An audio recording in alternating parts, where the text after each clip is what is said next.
जम्मू से। जी। सदगुरुदेव भगवान, आपके चरणों में कोटि कोटि प्रणाम। सदगुरुदेव भगवान, मैं प्रोफेशन से एक आयुर्वेदिक डॉक्टर हूं और आयुर्वेदिक कॉलेज में प्रोफेसर भी हूं। मैंने शल्य चिकित्सा में स्पेशलाइजेशन किया है। मैं आपसे कुछ मंथ से जुड़ा हूं और वृंदावन में मेरी दूसरी बार आना हुआ है। जब भी मैं ध्यान करता हूं, कोशिश करता हूं मुझे पेशेंट और कॉलेज का ख्याल ना रहे, बट बार बार ये ख्याल आ जाता है महाराज जी, और ये मेरी भक्ति भजन में डिस्टर्ब करता है। सदगुरु भगवान, मुझे कृपा करके समझाइए। इसी डिस्टर्ब को भजन बना लो। प्रभु के सिवा तो कोई था नहीं, है नहीं, रहेगा नहीं। जब आपके सामने कोई मरीज आता है तो आप उसमें भगवत भावना कीजिए। अंदर ही अंदर नाम चल रहा है, मंत्र चल रहा है प्रभु। इसमें कोई औषधि याद आती, कोई बात याद आती, कोई विषय याद आता, कोई क्रिया याद आती, कोई वस्तु, व्यक्ति, स्थान, परिस्थिति, घटना, सब भगवत स्वरूप है। या जहाँ जहाँ मन जाता वहाँ से हटा के अपने लक्ष्य में ले आइए।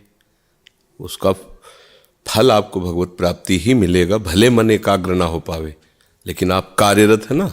जैसे कोई धनी आदमी किसी काम करने वाले को घसीटे, बुलावे और बैठा ले, और 8 घंटे बाद कहे कोई काम नहीं है, तो वैसे करे पेमेंट दीजिए, तो कानूनी उसे पेमेंट देना पड़ेगा ना, क्योंकि आप लाए हो। 8 घंटे काम करवाओ या ना करवाओ, तो आप प्रभु के हैं, प्रभु के भजन के लिए बैठे हैं और प्रयासरत हैं।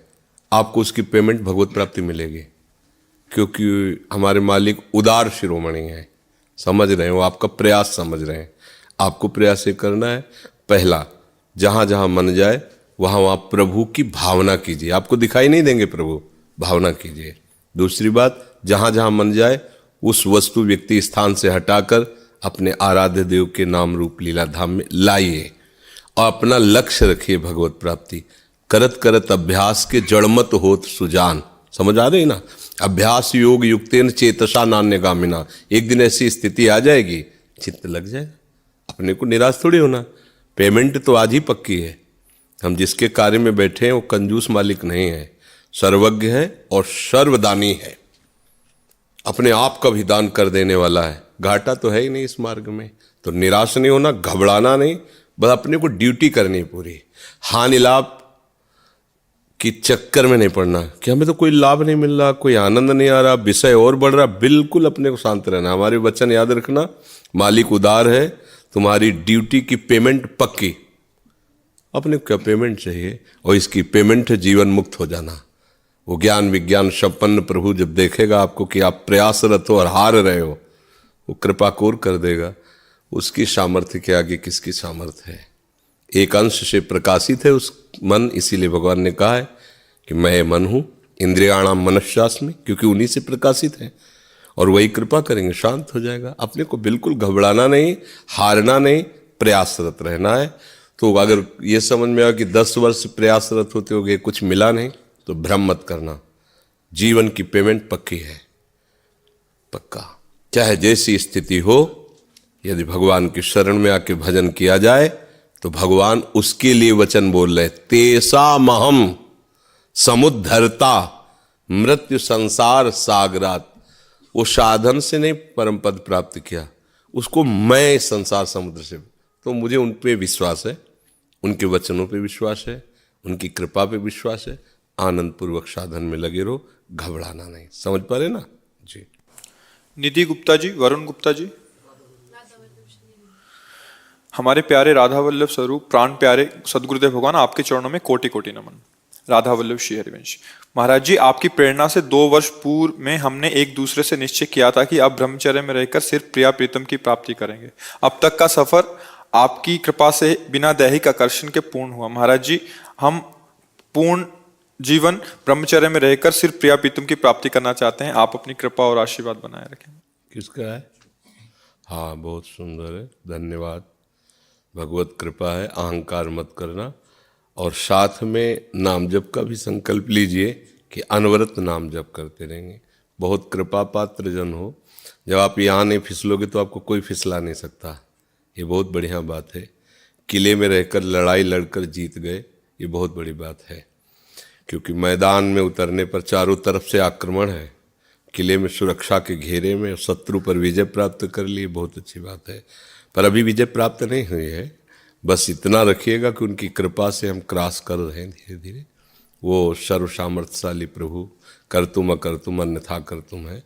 जिन बातों के लिए साधक डरता रहता है वो बातें आपके पास हैं और आप उनसे निडर होकर चल रहे हैं, ये विशेष कृपा है। शांत रहिएगा, कभी अभिमान मत कीजिएगा और कभी अपने किसी निज जनों से वार्ता मत कीजिएगा कि मैं ब्रह्मचर्य हूँ। मैं जरा सा भी अहंकार आएगा तो पूरा का पूरा मामला खराब कर देगा। जैसे बहुत शुद्ध और स्वच्छ दूध में बस 2 बूंद खटाई पड़ने की ज़रूरत है, फाड़ के फेंक देगा। ऐसे ही चाहे जितना सुंदर साधन हो, अहंकार आया कि मिटिया मिट हो जाता है। बहुत मतलब विचित्र है इस अहंकार का स्वरूप। तो आपको ये देखना है कि मेरी सामर्थ्य तो एक दिन भी रहने की नहीं, श्री जी की कृपा से, उनकी दुलार से हमारा पार हो रहा है। बहुत बढ़िया है जी। तरुण जोशी जी। जी श्री हरिवंश महाराज जी, मैं तरुण जोशी नाथ द्वारा श्रीनाथ जी की भूमि से आया हूँ। जी महाराज जी, आपको श्री जी का प्रसाद प्रदान करने आया हूँ। वे आपको बहुत याद करते हैं। आओ भाग्य, आओ भाग्य, आओ भाग्य आपकी।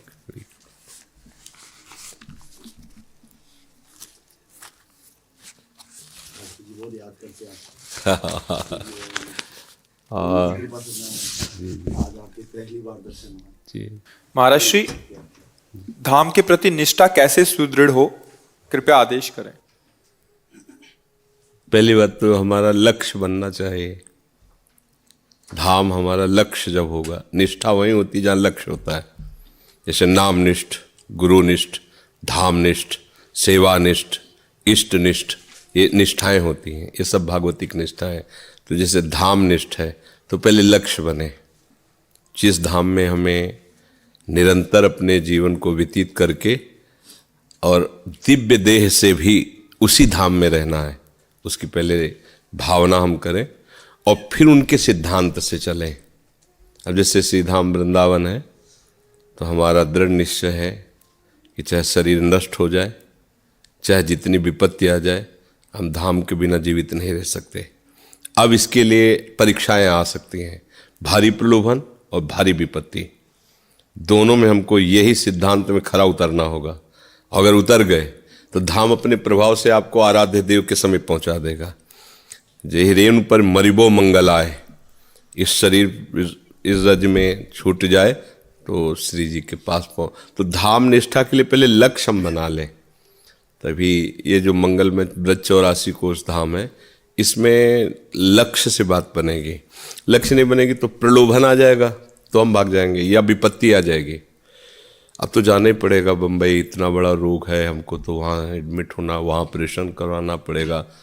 तो खंड खंड हो जाए तन, अंग अंग सत टूक, वृंदावन ने छाड़ियो छाड़ियो हो बड़ी चूक। यह है निष्ठा। और जब ये निष्ठा आ गई तो कुछ भी नहीं बिगड़ता, कुछ नहीं, सब समझ जाता, सब कुछ हो जाता है।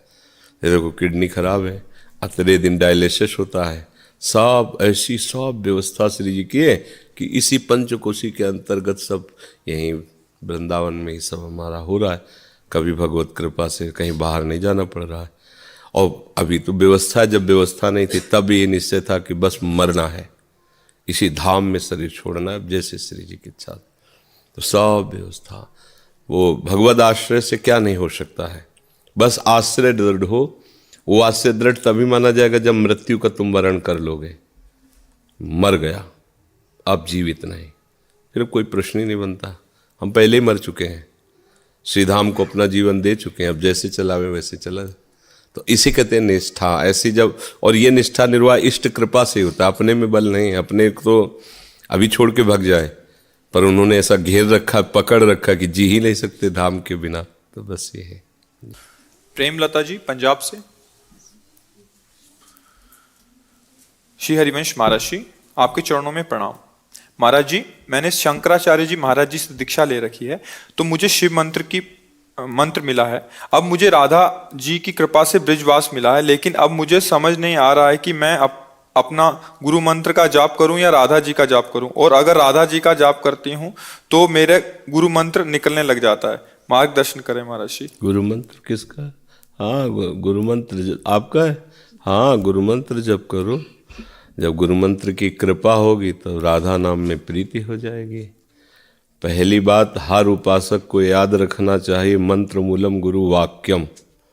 जो गुरुदेव ने मंत्र दिया है हमारे लिए सबसे श्रेष्ठ वही है, और उसमें हम रति कर लें तो आगे जो भी गुरुदेव की कृपा से मार्ग मिलेगा वो संशय रहित होगा, ये प्रश्न नहीं बनेगा, फिर पुष्ट हो जाएगा। आप तो शंकराचार्य जी से दीक्षित हैं, तो सन्यासी ही थे, उन्हीं के मार्ग के थे, उन्हीं कहीं किंचन मात्र कोई अन्य आश्रय, कोई अन्य बात, कोई अन्य चिंतन, कोई अन्य मार्ग सवाल, मतलब जिसे कट्टर शब्द कहते हो उसको कह सकते हो आप, ऐसे थे। तो उन्हीं विश्वेश्वर भगवान की कृपा से वो जब मार्ग मिला तो उन्हीं से प्रार्थना की कि हमारी सामर्थ्य तो नहीं है कि जो 20 वर्ष से चल रहा है उसे रोक सकें, आप कृपा करो। तो भगवान शिव ने कृपा करी, और ये तो उन्हीं की, जिस पर कृपा भगवान महादेव जी की होती है वही शंकर हैं, वही आचार्य हैं, दूसरे नहीं हैं। शंकरम शंकराचार्यम वही हैं, वही सब अभी आचार्य रूप में विराजमान। भगवान और आचार्य दो नहीं होते। बस हमारी आवश्यकता जो हमें मिला है उसको हम पहले स्वाद लें, बदलते न चले जाएं, पहले निष्ठापूर्वक स्वाद लें तो फिर आगे का मार्ग प्रकाशित हो जाएगा। गुरु वाक्यों पर ऐसी दृढ़ निष्ठा होनी चाहिए कि किसी के भी प्रलोभन या बदलावे पर, परम पद के लालच में भी अपने गुरु वाक्य की अवहेलना न करें। ऐसा उपासक चाहे जहाँ जिस मार्ग में लगाया जाएगा लक्ष्य को प्राप्त कर लेगा। ये बनिया की दुकान नहीं कि आज ये दुकान अच्छी लगी तो यहाँ, कल वो दुकान अच्छी लगी तो यहाँ, ऐसा नहीं। यहाँ प्राण समर्पित करके चला जाता है। अब देख लेना चाहिए, जब महादेव जी किशोरी जी की तरफ भेजेंगे तो प्रश्न नहीं उठेगा, प्रीति न काहू की कान विचार है, मार्ग अपमार्ग विथकित मन को अनुशरत निवार है। वो उन्माद है, ज्यो सरिता सावन जल उमगत, सन्मुख सिंधु सिधारे, ज्यो नादहि मन दिए कुरंगन, प्रगट पारधि मारे। कोई विचार फिर थोड़ी रह जाता है, प्राणों की आहुति देकर अपने प्रेमी से मिला जाता है, वहाँ फिर विचार नहीं रह जाता। जब तक विचार है तब तक स्थिति नहीं है, इसलिए स्थिति प्राप्त करे फिर आगे चले तो बढ़िया बात रहती है। सपना जी रांची से। जय जय श्री हरिवंश। श्री हरिवंश महाराज जी, आपके चरण कमलों में कोटि कोटि प्रणाम। हे सदगुरुदेव भगवान, आप कहते हैं कि उपासना गुरु प्रदत्त होनी चाहिए, पर मैंने दीक्षा से पहले ही सेवा विराजमान की है, तो क्या वह भी गुरु प्रदत्त मानी जाएगी? गुरुजनों को दर्शन करा लेना चाहिए अपने आराध्य देव के, उनकी दृष्टि हो जाए और वो कहते हाँ ठीक है तो विराजमान कर लेना चाहिए। पहले से जो भाव द्वारा सेवित है उन ठाकुर को गुरुदेव की दृष्टि में ले आना चाहिए और गुरुदेव से निवेदन करना चाहिए, ये सेवा विराजमान है, आपकी क्या अनुमति है? वो यथावत हाँ ठीक है, हो गई बात। दर्शन करा व्रतों को मैं अब नहीं करना चाहती, मुझे अनन्य भाव से श्री जी की उपासना करनी है। सारे व्रत अब नहीं रखना चाहती, किसी भी व्रत को व्रत नहीं रखना चाहते अभी, केवल श्री जी के अनन्य होके। हाँ, जैसे जैसे मंत्र और सेवा का भाव बढ़ेगा तो आराध्य देव पर अनन्यता आने पर जो आराध्य देव की उपासना पद्धति हो तो आ ही जाएगी। ऐसा है। शिखा जी, मेरे प्यारे गुरुदेव, आपके चरणों में कोटि कोटि नमन। गुरुदेव, आपकी कृपा से धामवास हो गया है। मेरा प्रश्न यह है कि बहुत दिनों से श्री जी की नाम सेवा लेने का भाव है, परंतु अपवित्र अवस्था में सेवा कैसे करेंगे? घर पर शरीर के पति साथ में है, पर नौकरी अर्थ अर्जन के लिए बाहर जाना पड़ता है, तब सेवा का निर्वाह कैसे कर सकते हैं? गुरुदेव, कुछ समझ नहीं आ रहा। लीजिए किसका है, नाम जप कीजिए, लीला गायन कीजिए और छवि विराजमान कर लीजिए, नाम सेवा मत विराजमान कीजिए, फिर निर्वाह नहीं हो पाएगा। सुभाष जी धौलपुर से। महाराज जी, आपके चरणों में कोटि कोटि प्रणाम। महाराज जी, इस शरीर को श्री जी ने एयरफोर्स में सेवा दे रखी है, वहां पर लोक व्यवहार के कारण हमको जन्मदिन पार्टी, एनिवर्सरी, डिपार्टमेंट की पार्टी में जाना पड़ता है। हम वहां पर लहसुन प्याज का पाते नहीं हैं, परंतु सामने वाले लोग कहते हैं कि तुम्हें बिना लहसुन प्याज का बाहर से मंगा देंगे या घर ही बना देते हैं। तो महाराज जी फिर बहुत संकोच हो जाता है कि कैसे उनको फिर मना करें। तो इस देखो, हमने 2-3 बार सत्संग में कहा है कि जो हमारे सैनिक विभाग में कोई भी हो, पीएससी हो, पुलिस हो, आर्मी में, चाहे वो जल थल गगन किसी भी वो, तो उसमें क्या है कि नाम पर जोर दीजिए, खान पान पर नहीं। अभक्ष पदार्थ मत पाइए जहाँ तक हो जाए, जैसे मांस आदि है, शराब आदि है। जैसी भी परिस्थिति उसमें चलना होगा, समझना पड़ेगा जो जहाँ है उसके लिए उस प्रकार की भक्ति का है। तुम्हारे लिए सर्वश्रेष्ठ बात है नाम जप करो, जैसी परिस्थिति हो वैसा खाओ पियो, व्यवहार करते रहो। उसमें ज़्यादा, मान लो आपका बड़ा ऑफिसर है, वो आपको आदेश कर रहा है, फिर आप उसकी दृष्टि से गिरोगे, वैसे नहीं। समाज जो आपका परिकर, वहाँ की समाज, उसमें मिल के चलना होगा। हाँ, जहाँ तक हो सके अभक्ष्य पदार्थ मत खाइए। ऐसी परिस्थिति है कि अब तो अगर जीना है तो खाना है, और जी के हमको देश की रक्षा करनी, तो छोड़ो सब, उस समय खाओ और युद्ध करो, चाहे मरो या मारो। उस समय जो कर्तव्य है उस कर्तव्य को देखो। उस समय सबसे बड़ी भक्ति तिरंगा है हमारा। हमारे तिरंगे को सुरक्षित करने के लिए हमारे देशवासियों ने गर्दनें काट दी, कटवा दी। तो तुम उस पूजा में हो, अलग अलग पूजा का विधान। अगर हम अगरबत्ती चलाने में जो हमें फल है ना, वही तुम्हें गोली चलाने में फल है। बस केवल लक्ष्य दृढ़ होना चाहिए, कायरता नहीं होनी चाहिए, अधर्म नहीं होना चाहिए। तो खास बात है नाम जप करते रहना, जैसी भी परिस्थिति हो प्रभु को अर्पित करिए, भावपूर्वक नाम जप करते हुए खा लिया। कोई समझ न पाए कि आप बहुत भक्ति करते हो, गंभीर रहो, शांत। जब ऐसा अवसर आवे कि रिटायर, तो फिर एकदम कवर कर लो अपने को, जहाँ हो उसकी परिस्थिति। अब जैसे विद्यार्थी है, वो देश विदेश इंजीनियरिंग को ये सब पढ़ने के लिए, अब उसके लिए कि नहीं तुमको तो ऐसे ही, तो फिर वो कैसे चल पाएगा। परिस्थिति के अनुसार अपने आप को जहाँ तक सुरक्षित रख सको, नाम जप करो, वो भी भगवत सेवा है। ऐसे भाव से चलो। प्रीति विश्वकर्मा जी, राधा वल्लभ श्री हरिवंश। पूज्य सदगुरुदेव भगवान, आपके चरणों में प्रणाम। गुरुजी, जब हम पहली बार वृंदावन आए थे तब हमने युगल सरकार के श्री विग्रह यहाँ से ले लिए थे, किंतु हमने अभी तक उन्हें विराजमान नहीं किया है। आपकी व श्री जी की कृपा से मैं नौकरी कर रही हूँ, कभी कभी बाहर भी जाना पड़ता है, उन्हें विराजमान करने की बड़ी इच्छा है, कृपया मार्गदर्शन करें, अभी क्या करें। तो अभी तक कहाँ रखे हो? है मतलब सेवा में विराजमान नहीं किया। अलमारी है, खरीद के ले गए अलमारी, तो खरीदा ही क्यों था अलमारी। अब सेवा में विराजमान करने का मतलब है उनकी अधीनता। ऐसा नहीं कि आप कहीं भी घूम रहे हो, ठाकुर जी अलमारी में बंद है, ऐसा नहीं। इससे अच्छा किसी वैष्णव को दे दो जो सेवा करे, आप नाम जप करो, छवि पास रखो। श्री विग्रह रखने का अधिकार उसी को है जो प्रिया प्रीतम को दुलार कर सके, आठों पैर सेवा कर सके, शयन से उत्थापन, उत्थापन से शयन तक की सेवा। कहीं जाना आना है तो कोई है सेवा में, ऐसे नहीं कि घर में ताला लगाया वो अलमारी में बंद है, ऐसे फिर अपराध लगता है। अभी विराजमान नहीं किया, ठीक है, और रखना ठीक नहीं है ऐसे कि अलमारी में बंद है। किसी को दे दो, किसी वैष्णव को। अगर सेवा में स्वयं विराजमान करो तो फिर आठों पैर उनके दुलार की बात सोचो। बच्चा जैसे गोदनामे में ले लिया, तब दुलार तो उसको अपने बच्चे जैसा ही करेंगे। आज हमारे प्रिया प्रीतम विग्रह रूप में है, तो हमारे बच्चा ही की तरीके हमें दुलार करना है। हम ही उनको पिलाएंगे तो जल पिएंगे, नहीं तो नहीं पिएंगे। भोजन पाएंगे तो हमको देखना है कि प्रभु भूखे हैं, प्रभु को नींद आ रही है, प्रभु को पोशाक पहनानी, ठंडी का समय प्रभु को कंबल ओढ़ाना है, हमें भाव करना है। उसी भाव को प्रभु स्वीकार करते हैं। तो आप देख लीजिए आप किस क्या सामर्थ्य है। अगर सेवा की सामर्थ्य नहीं तो किसी वैष्णव को दे दीजिए, वो दुलार करेगा, तो आपका खरीदना सार्थक हो जाएगा।